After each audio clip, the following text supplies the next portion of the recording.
Welcome back, everyone. So today we're diving into something pretty intriguing, actually, a source that really makes rethink, what you assume about companionship, Mm. especially the dog kind. Hmm. We're looking at this study. It's titled Two Dogs, a Study in Canine Contradictions. Right. And if you've ever lived with two dogs, you probably know their dynamic can be, well, let's just say unique. Uh-huh. Definitely. So our mission here is to sort of unpack the surprising truths this study reveals about canine friendship. Yeah, and it's quite something because it really focuses on behaviors that, well, on the surface, they seem to go against everything we think a close relationship looks like. Totally. It makes you look past the obvious stuff. And it gets right into it, challenging those ideas immediately.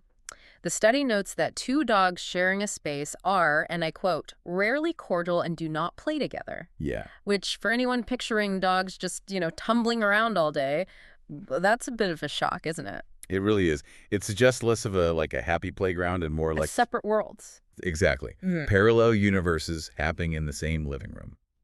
You might expect nonstop interaction, but nope. Hmm. The study shows something different. They're not doing that playful roughhousing we think of with happy dogs. Often they're just there, side by Yeah. side, kind of in their own bubble. Right.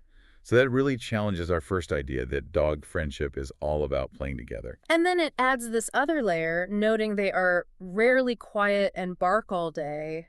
I mean, I think some of us can relate to that sound. Oh, just a minute. But this isn't described as like playful yapping. It sounds more like just a constant stream of noise, maybe territory stuff or... Or maybe just boredom, Mm. agitation, and they're not even barking at each other necessarily. Exactly. It paints this picture of, well, friction maybe, not fun. Right. And then, get this, the study adds they are rarely spooning and prefer not to touch at all. Wow. Okay.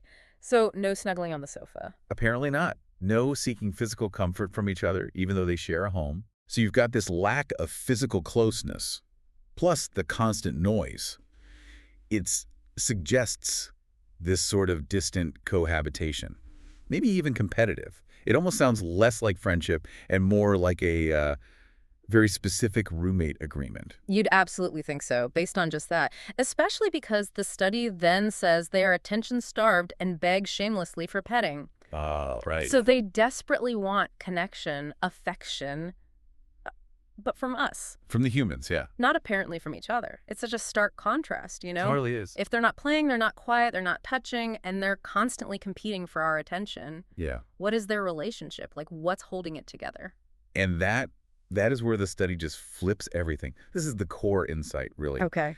Despite all those things we just talked about, no play, the noise, no touching, wanting human attention, the research wraps up with this incredibly powerful finding. Two dogs next to each other are best friends and will always protect each other in the end. Wow. Okay, that completely changes the picture, doesn't it? Absolutely. So all that behavior suggesting distance, maybe even annoyance, it just vanishes when it really counts, when loyalty or protection is needed. Precisely. It's not about the daily cuddles or sharing toys for them. It's about something deeper, like an unwavering fundamental backup. Mm-hmm.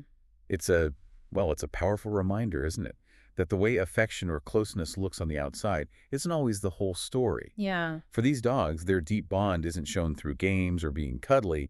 It shows up in this sort of unspoken, absolute commitment to having each other's back. An underlying loyalty. Exactly, a quiet, strong force beneath all that surface stuff. It suggests a different kind of friendship, maybe built on something more instinctual. So what's the big takeaway here for you listening? I think this deep dive into two dogs shows that, real connection, real loyalty, they don't always look how we expect them to, not how we see things day to day sometimes. Yeah, it broadens the definition. It really does. And it makes you wonder, doesn't it, about maybe other relationships in life, ones that seem full of friction, maybe distance on the surface, but underneath, they might just have this unbreakable foundation of loyalty. Yeah. It really challenges us to look beyond just what we see at first glance.